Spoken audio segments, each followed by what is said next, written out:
কলকাতার আরজিকর হাসপাতালে জুনিয়র তরুণী ডাক্তারের পাশবিক হত্যার ঘটনার প্রতিবাদে আজ সন্ধ্যায় পূর্ব মেদিনীপুরে তমলুকের বিজেপির পক্ষ থেকে মৌন মিছিল কর্মসূচি পালিত হয়।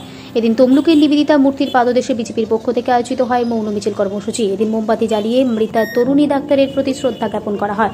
এদিনের কর্মসূচিতে উপস্থিত ছিলেন তমলুকের সাংসদ অভিজিৎ গঙ্গোপাধ্যায়। সেখানেই তদন্তকারী পুলিশের ভূমিকা নিয়ে সোচ্চার হলেন সাংসদ অভিজিৎ গঙ্গোপাধ্যায়। কর্তব্যরত ডাক্তার, তিনি মহিলা, তার উপর নারকীয় অত্যাচার করে তারপর তাকে খুন করা হয়েছে এবং এখনো পর্যন্ত যা বোঝা যাচ্ছে তদন্তের নামে আমাদের মমতা ব্যানার্জি এবং তার দল একটা স্পষ্ট ভাঁওতা দিচ্ছেন মানুষকে। এই যে খুন এবং এই যে নারকীয় কাণ্ড, সেটা আমি বিভিন্ন ফরেন্সিক এক্সপার্টদের সঙ্গে কথা বলে জেনেছি যেটা কখনোই একজনের কাজ হতে পারে না।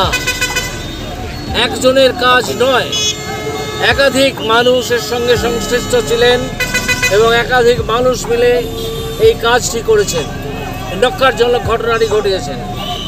পুলিশ কী করেছে?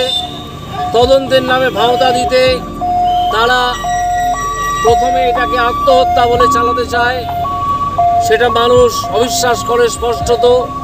তারপর তারা যত দ্রুত সম্ভব এটার ময়না তদন্ত করে সেই আরজিকর হসপিটালে, যেখানে তিনি খুন হয়েছেন, যারা কখনোই নিজেদের দায়িত্ব নেবে না এরকম একটা জায়গায় ময়না তদন্ত করে যত দ্রুত সম্ভব সেই মৃতদেহটিকে দাহ করে দেয়। এই দাহ করে দেওয়ার সময় পুলিশের একটা চক্রান্ত ছিল। মেয়েটির পিতাকে একটি থানায় ডেকে পাঠানো হয়, বলা হয় আপনার মেয়ের মৃতদেহ এখানে আনা হবে। মেয়েটির মাকে আরেকটি থানায় ডেকে পাঠানো হয়, বলা হয় আপনার মেয়ের মৃতদেহ এখানে আনা হবে, যাতে তারা একসঙ্গে দুজনে একসঙ্গে একটি জায়গায় হাজির হতে না পারে। এবার পুলিশ সেই মৃতদেহ নিয়ে শ্মশানে চলে যায় এবং সেখানে সেই পিতা এবং মাতাকে ডেকে পাঠানো হয়। পুলিশ এরপরে যেটা করে সেটা হচ্ছে একজনকে গ্রেপ্তার করে এবং করে দেখাতে চায় যে সেই দোষী। সেই দোষী হতে পারে, দোষী কি নির্দোষ সেটা বিচারের ব্যাপার, কিন্তু পুলিশ এর মধ্যেই যেটা করেছে সেটা হচ্ছে তার যাতে কোনো শাস্তি না হয় সেটা নিশ্চিত করেছে।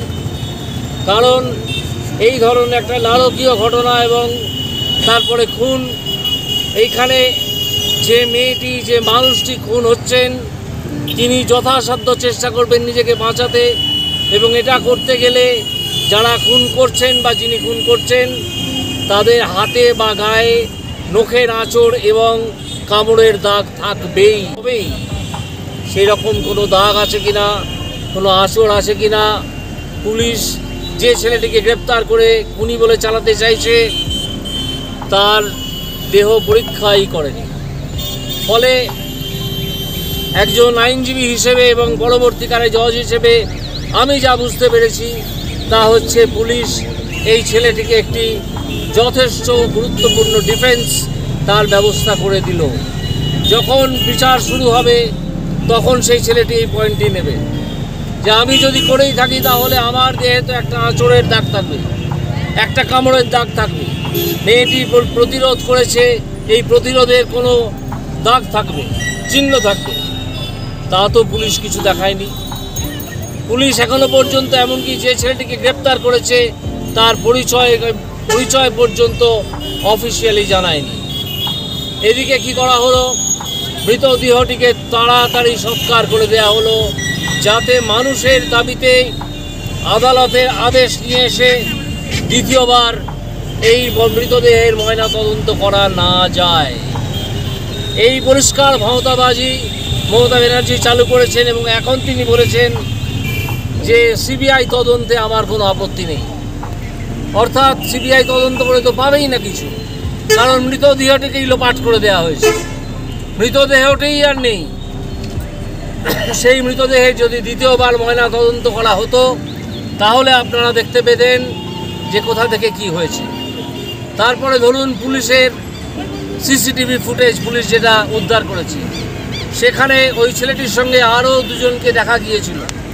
সেই দুজনকে তার কোনো পরিচয় পুলিশ জানায়নি, বলেছে যে তারা রোগীর আত্মীয়।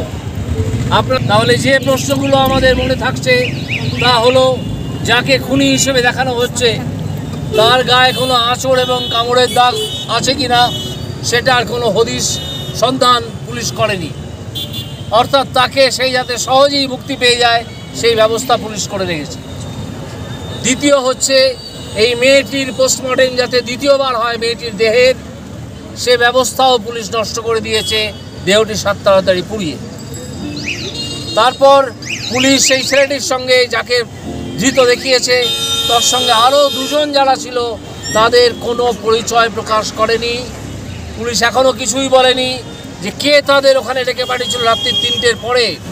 একজন সাধারণ মানুষ যদি না তিনি কল্ড হন সেই সেকশনে, সেই ওয়ার্ডে ওই পাবলিক অ্যাড্রেস সিস্টেম ছাড়া তাকে ঢুকতে দেওয়া হয় না, তিনি যেতে পারেন না। তাহলে এই দুজনকে কেন ছেড়ে দেওয়া হলো? সন্দেহের আওতার বাইরে কেন করে দেওয়া হলো?